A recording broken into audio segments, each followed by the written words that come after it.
Okay, good afternoon, everyone.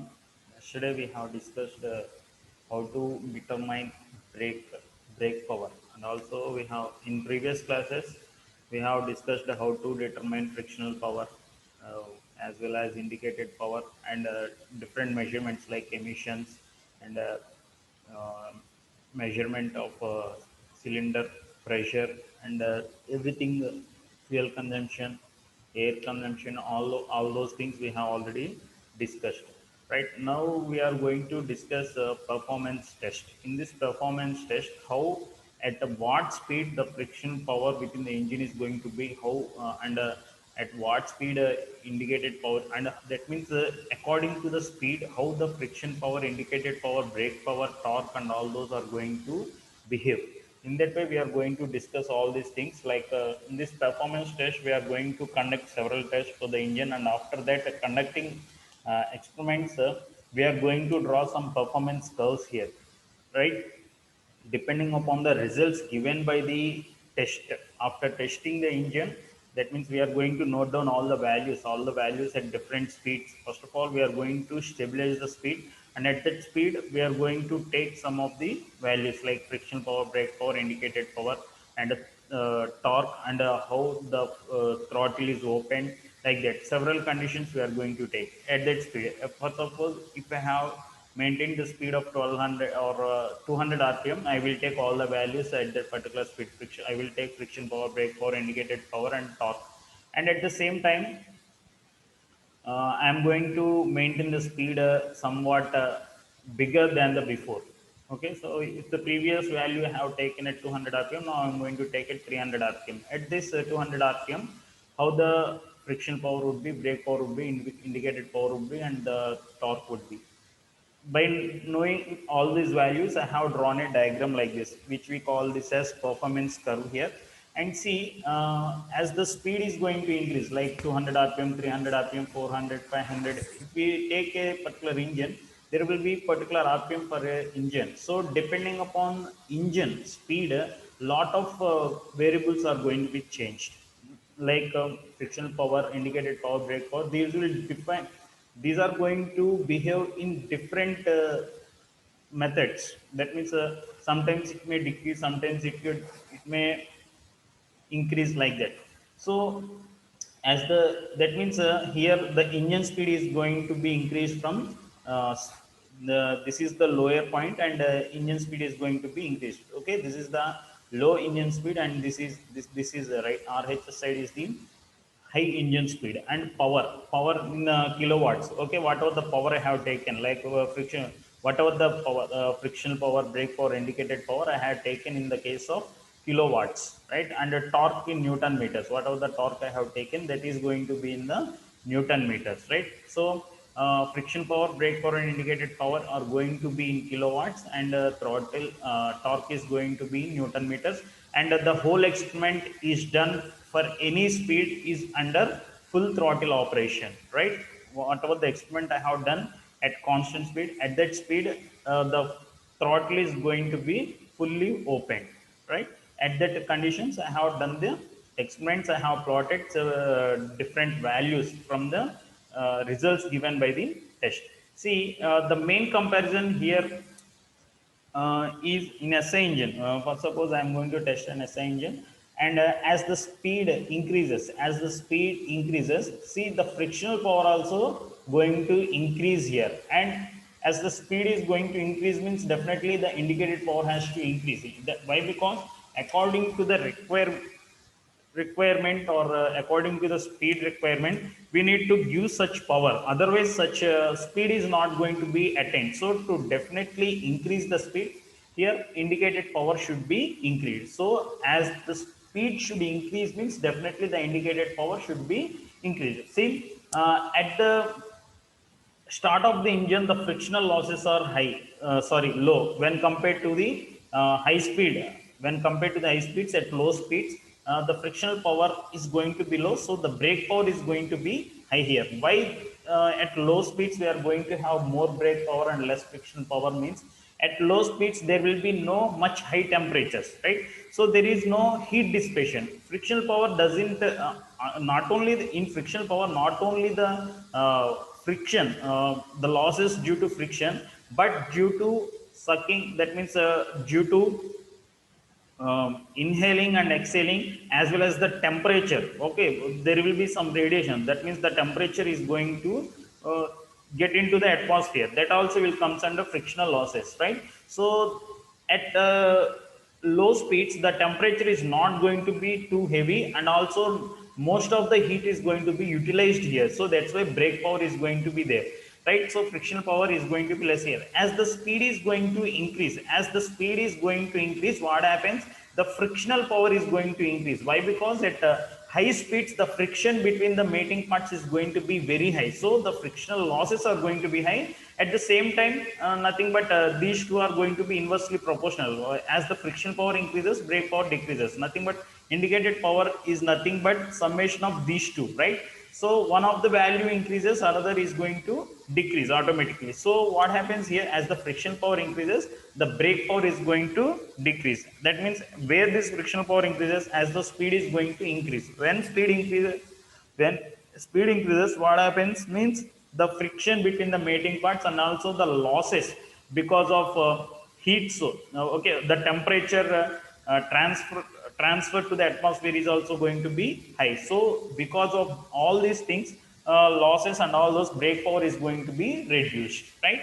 So that's what if the frictional power increases, the brake power which is delivered to the crankshaft is going to reduce here. And when it comes to torque here, it has shown like this, but the maximum torque is going to be uh, there wherever the maximum speed. Okay, if we achieve 60% of the power, then only we are going to achieve maximum torque here. Okay, if we, the indicated power of brake power is going to be 60%, okay, 60%, then itself we are going to achieve maximum torque here for the crankshaft, right? But why there is if we go for further speeds, why torque is going to decrease? Why? Because the torque is going to decrease because the frictional losses are going to be very very high. If the frictional losses are going to be high, the torque is going to be reduced here. Okay, so because of having high frictional losses, whatever the power delivered here or the torque delivered here is not going to be to the highest efficient. That means the maximum possible torque is going to be around 60% of indicated power only. Beyond that, even the speeds are going to be high. Because of a lot of losses, the torque is going to be reduced. So at the start, it is the torque is going to be somewhat good, but at even it reaches a 60% of indicated power, it is going to reach its maximum value, and after that even the speed is going to increase, the torque is going to reduce because of several losses and heat dissipation and all those things. Okay, so this is one of the performance curve here according to the power. Now we are going to do the same with the performance curve only, but in the terms of fuel consumption. Previously we have done in the terms of power developed. Now here we in the terms of fuel consumption. See, as the speed of the engine increases, the fuel consumption is also going to increase, and the experiment is also conducted full throttle operation. And what about the brake specific fuel consumption? First of all, what is brake specific fuel consumption? The fuel consumption depending upon the brake power. Okay, so whatever the brake power developed, for that brake power developed, how much fuel is going to be consumed in grams per second or kg per hour. Here he has taken in kg per hour, right? So the BSFC or fuel consumption has taken in kg per hour. And when it coming to engine speed, as here we are going to see low speed, and here we are going to high speed. As the speed of the engine is going to increase, the fuel consumption also going to increase. Why? Because we need to give more air fuel ratios. That means fuel quantity within the air fuel ratio should be high, otherwise that much amount of power is not going to be developed. If that much power is not developed, engine speed also not going to be higher. So what we need to do to have higher engine speeds, the fuel consumption should be definitely high. Then only, if the to get higher speeds, the fuel, we need to give higher fuel, rich fuel mixtures, right? rich mixtures we need to provide. So in rich mixtures what happens, fuel quantity is going to be high when compared to the air, so more amount of fuel is going to be utilized, so the fuel consumption is going to be high if we go for higher speeds. At the same time, the brake specific fuel consumption, see at low speeds and high speeds the brake specific fuel consumption is going to be high. At moderate speeds the brake specific fuel consumption is going to be low. What is the reason for this? At low speeds and high speeds the brake specific fuel consumption is high, and at moderate speeds we are going to have somewhat less brake specific fuel consumption. And what is the reason for that? Nothing but here at low speeds as well as at high speeds, here at low speeds there will be incomplete combustion, so the brake power is not going to be developed in that in much efficient manner. At the same time, at high speeds also, here we are going to have very rich mixtures. To attain very high power output, the fuel consumption, whatever the very rich mixture has to be provided. So to provide a heavy rich mixture, the fuel consumption is going to be high, specific fuel consumption is going to be high. So at low speed or at high speed the brake specific fuel consumption is going to be high, but at moderate speeds the brake specific fuel consumption is low. Why at moderate speeds the brake specific fuel consumption is low? Why? Because here there will be complete combustion is going to be happen. At moderate speeds means moderate raise of pressure, the raise of pressure, rise of pressure, here it is going to be in a moderate way. That means half of the pressure is going to be raised before TDC and half is going to be raised after TDC, right? Whenever it is going to be like this, the brake specific fuel consumption, whatever the brake power is developed, it is going to be utilized efficiently and effectively. So that's why at moderate speeds the brake specific fuel consumption is low, and at high speeds as well as at low speeds the brake specific fuel consumption is going to be high, because I already said the reasons, right? Here we are going to have insufficient combustion because of more amount of air and less amount of fuel, and here more amount of fuel, here also it may lead to insufficient combustion. So whatever the brake power developed is not utilized completely or effectively. So that's why we are going to have at low and high speeds more brake specific fuel consumption. Fuel consumption is going to be high. At moderate speeds we are going to have low brake specific consumption when compared to the lower and richer. Okay, this is one thing which we have discussed.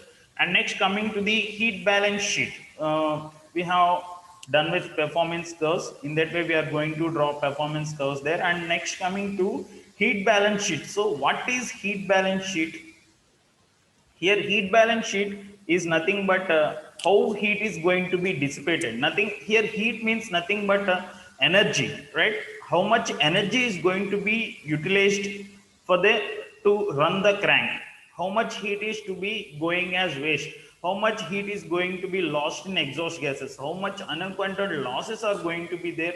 Like that all we are going to draw a sheet here, and what are the percentage of losses are going to be there. That means in percentage of at high speed and low speed. Here engine speed we have taken on x-axis, and energy input we have taken that on y-axis, and here we are going to take low speeds, and here we are going to take high speeds. See here, at low speeds the useful work is high, but when the engine speed is going to increase, the useful work is going to reduce. Why? Because here the unaccounted losses, the exhaust losses and coolant losses are also going to be higher here. So that's why the useful work is going to be reduced here. As the speed increases, the useful work, that means whatever here, what is useful work? Nothing but brake power. Brake power means nothing but whatever the energy delivered, whatever the power delivered to the crankshaft, that is what the useful work here. That means to crank the engine, how much energy out of 100% is going to be as useful. So here the particularly for IC engines, what is the efficiency? Nothing but it is going to be around 25 to 28, like that only. Beyond 30%, no engine is going to be able to produce more than 30% of efficiency, right? In that same way, the useful work is going to be only 27% only, around 25 to 30 only. Okay, so the depending upon that, the useful work is only some 27 to 28, or if we improve the performance, that means by changing several parameters, like by taking every single parameter in minute correction, then we may get up to 30% efficiency, 30, 32, like that we can get. But in general case, the efficiency at low speeds is going to be 25, but when it comes to high speed, it is not even 25%, it is below 25% only, or in and around 25.24 to 26 only, it is not even 27 like that, right?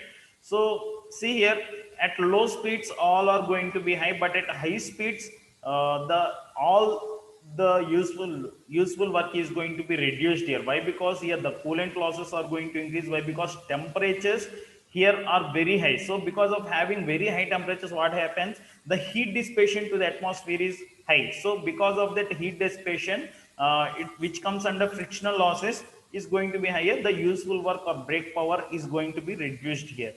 So it comes to, when it comes to unaccounted losses, what are these unaccounted losses?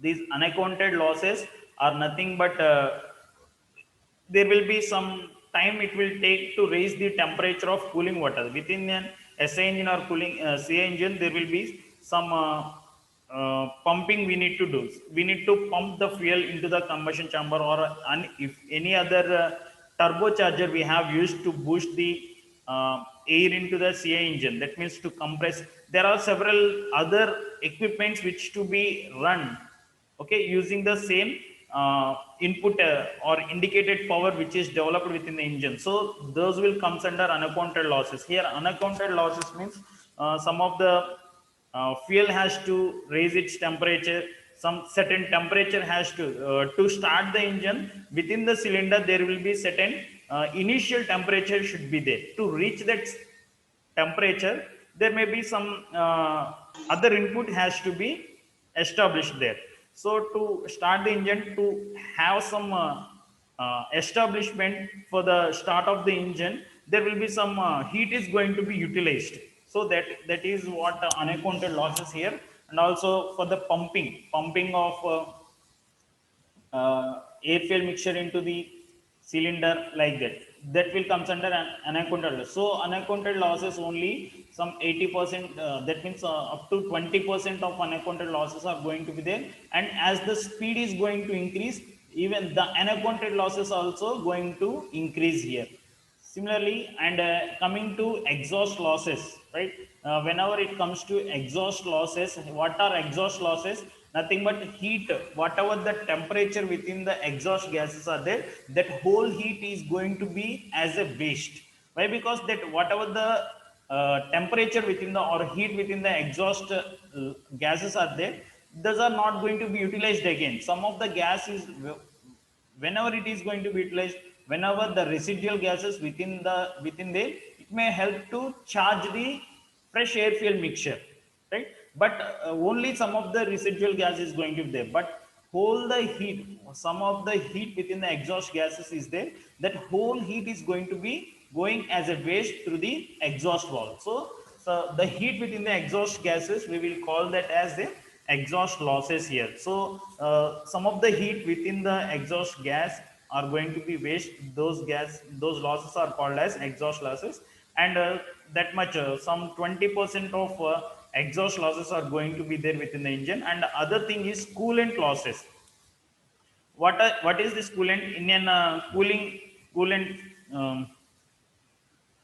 we are going to use an coolant like water. In case of if the in four-stroke engines, if we want to provide higher outputs, definitely we need to cool the engine. Otherwise the temperature goes on within the cylinder, goes on increasing, and it may leads to damage of the engine. So what we need to do, we need to cool the engine. So whenever we have provided cooling system, so some of the temperature is going to be utilized to heat its temperature. So for suppose there will be a radiator. Okay, what is the function of radiator here? Whatever the hot water is there, whatever the hot coolant, by coming in contact with the cylinder walls and all those, the temperature of the coolant also going to increase. So if the coolant is not going to be circulated and if it remains there itself, what happens, the temperature itself increases, and what happens, there is no cooling provided. So what we need to do, we need to circulate the cooling water. Whenever we need to circulate the cooling water, we need to use some of the equipment like radiator. And what is the function of radiator? It will takes the hot water from the engine surroundings and it will cool the water and again recirculate that water throughout the engine. That is the purpose of radiator. So to run the radiator, some of the heat is to be utilized. To run the radiator, some of the heat is going to be utilized. So because of that, and also we need to provide some temperature to the coolant at the start of the engine. Why? Because at the start of the engine, coolant is going to be very very low minimum temperatures, depending upon the surrounding temperature. For suppose if the temperature of the surrounding is 5 degrees centigrade, so what happens, the coolant within the engine is going to have very low temperatures, so it doesn't help the engine to start. Okay, why? Because for the start of an engine, it requires some certain temperature to start, right? So that temperature is not going to be provided. So if the coolant is going to be there, it will become more hard for the engine to start, right? So that's why what we need to do means, we need to sometimes there may be possibility, it may be possible to heat the coolant also to reach the minimum temperatures to start the engine. So that those type of losses also will come under coolant losses here, right? So those are nothing but the coolant losses here, and useful work is nothing but whatever the work delivered to the crankshaft is there, which we call that as a brake power. That is sorry, nothing but the useful work here. So the main thing here you have to observe was, as the speed increases, all those useful work is also going to reduce, and the coolant losses are also going to reduce, the exhaust losses are going to, but unaccounted losses are going to take much higher parts.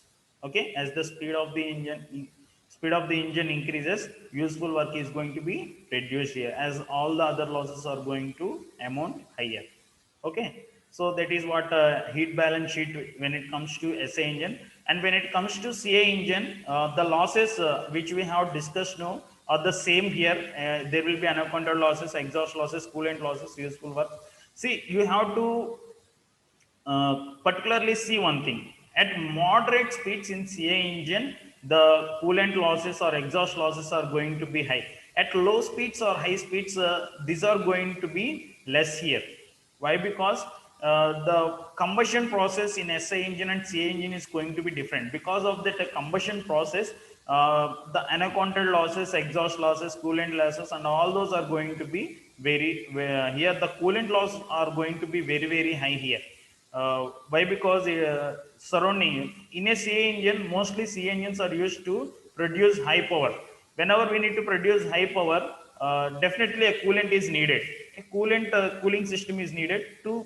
So that's why at the start of the engine, to heat the coolant also, it will take some energy. So here the useful work, that means the brake power is going to become zero here.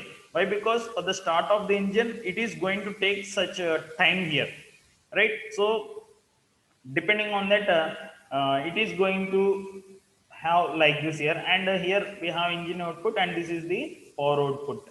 Nothing but the speed also we can take here, but the main difference between these two is, as the his speed increases, all the other losses are going to increase except the useful work. Useful work is going to reduce here. Okay, here the coolant losses are going to remain same, exhaust losses going to remain the same, but unaccounted losses are going to increase here. But here at moderate speeds, we are going to have less work, and the losses are going to be somewhat medium.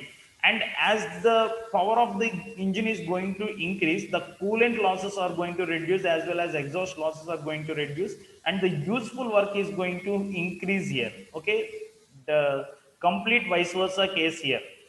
See here, the power output is going to be high and the losses are going to become minimum. Why? Because such capability engines are going to be worked in CI engines. So, okay, CI engines are mostly used for high power output. So to maintain high power output, it is recommendable that to use it is recommendable to use a CI engine. Why? Because at in CI engines the useful work developed at high speeds is going to be more here when compared to the SA engine. Here the useful work is going to reduce, but here the useful work is going to increase as the speed or power output is going to increase here. That is the main difference between SA engine and CI engine. The losses are going to minimize here when compared to the moderate and low speeds. The losses are going to be minimized so that power output is going to be increased here. Okay, that is the main difference between these two. And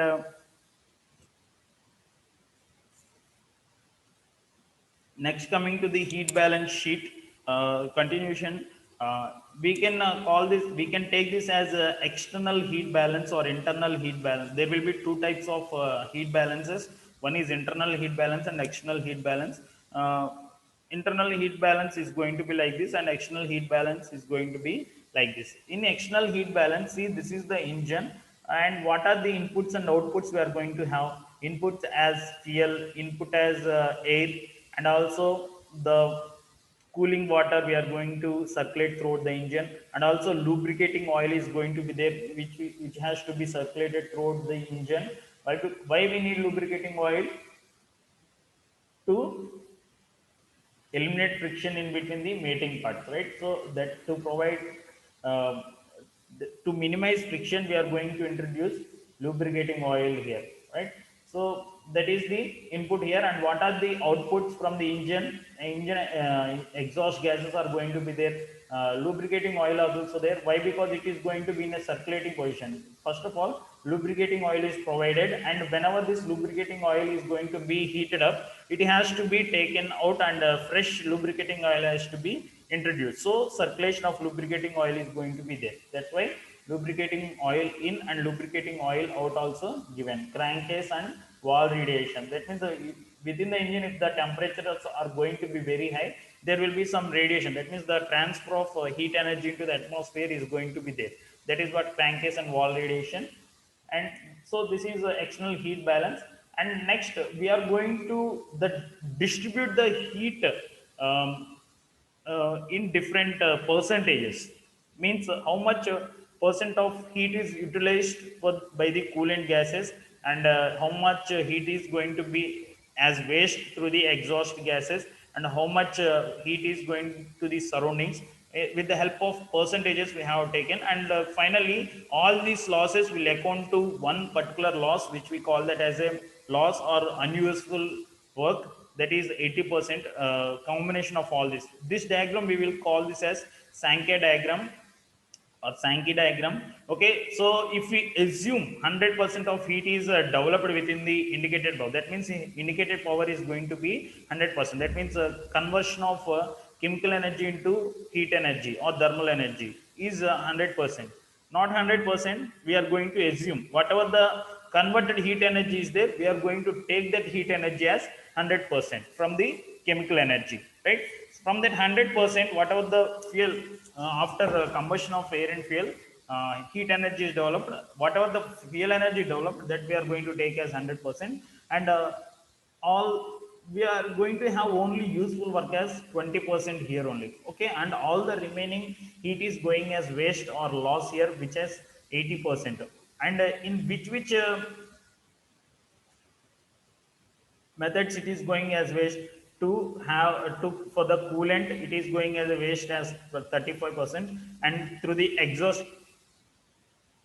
sorry, through the exhaust gases. First of all, for the absorption of heat by the coolant is around 35. First of all, the coolant is going to take or absorb some heat, around 35% of heat, and remain within the remaining 65%, 33% of heat is going as waste through the exhaust gases, and of the remaining is 32%. And within that 32%, the surroundings, because of temperatures are in indirect contact with the surroundings, some of the through the radiation to the cylinder walls, through the cylinder head, through the piston, and all these things, the temperature is going to the surroundings. Some heat energy is getting into the surroundings. So that is we are going to assume it as 12%, and the remaining is only 20%. So this main thing here is the width.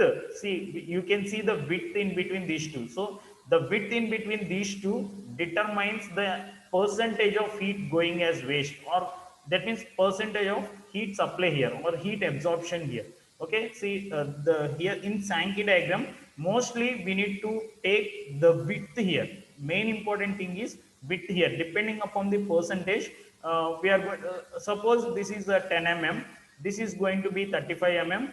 Sorry, if it is 10 centimeters, this is going to be 3.5 centimeters, this is 3.3 centimeters, and it is going to be 6.5 centimeters.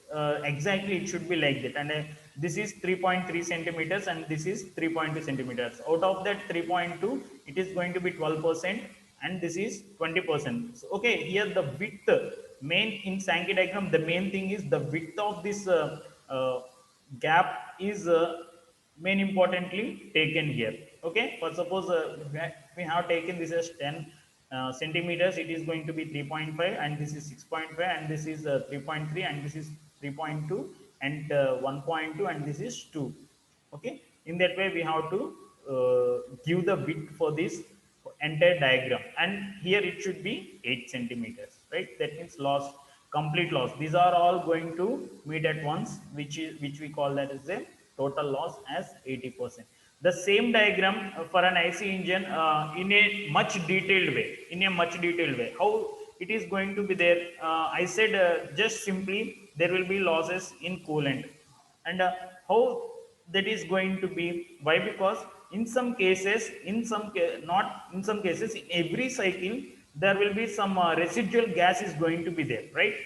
Within the residual gas, whatever, what is residual gas? First of all, whatever the leftover gas within the cylinder after exhaust stroke also, that means during suction stroke in the second cycle, even if the some of the gas is going to be there within the cylinder only, that is nothing but the residual gases.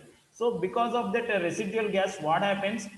It may charge. This residual gas is helping the fresh air fuel mixture to reach certain pressure and temperature. Whatever the minimum required pressure and temperature is there, it will help that to reach its certain minimum pressure and temperature. Okay, so there is heat transfer between these two. Heat from the exhaust is going to transfer or deliver to the fresh air charge. So heat in residual gases, that is going to be taken.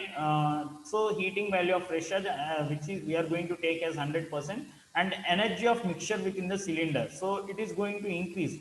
Why? Because some of the residual gases, because of having some residual gases, the energy is going to increase here, the heat energy is going to increase here. But when it comes in contact with the cylinder walls, whenever this comes in contact with the cylinder walls, there may be some heat dissipation into the atmosphere. So that much wastage is going to be there, that is shown clearly here. And see here, first of all, residual gases, and here also heat to mixture from cylinder walls. Okay, whenever this heat is going to be in contact with the cylinder walls, some of the heat is going to be dissipated here. So that loss is going to be there, and energy in unburned products is going to be there. Some of the energy in unburned products is going to be there. Okay, this is the energy in unburned products. This energy will in next cycle, in next coming cycle, it will disturb the combustion process. So that is going to be as a waste here.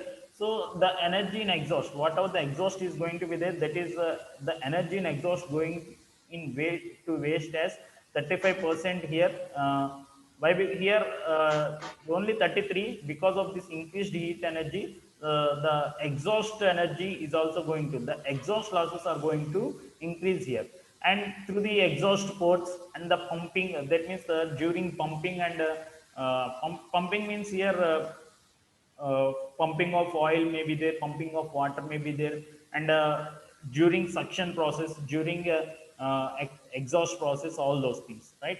And for the cooling water, there will be the surrounding the engine, there will be some cooling water, and that cooling water is going to achieve, or it is going to absorb some heat energy, and it is going to take that some of the heat, 30% of heat by the cooling water, and it is giving to the atmosphere, or for the radiation or circulation throughout that.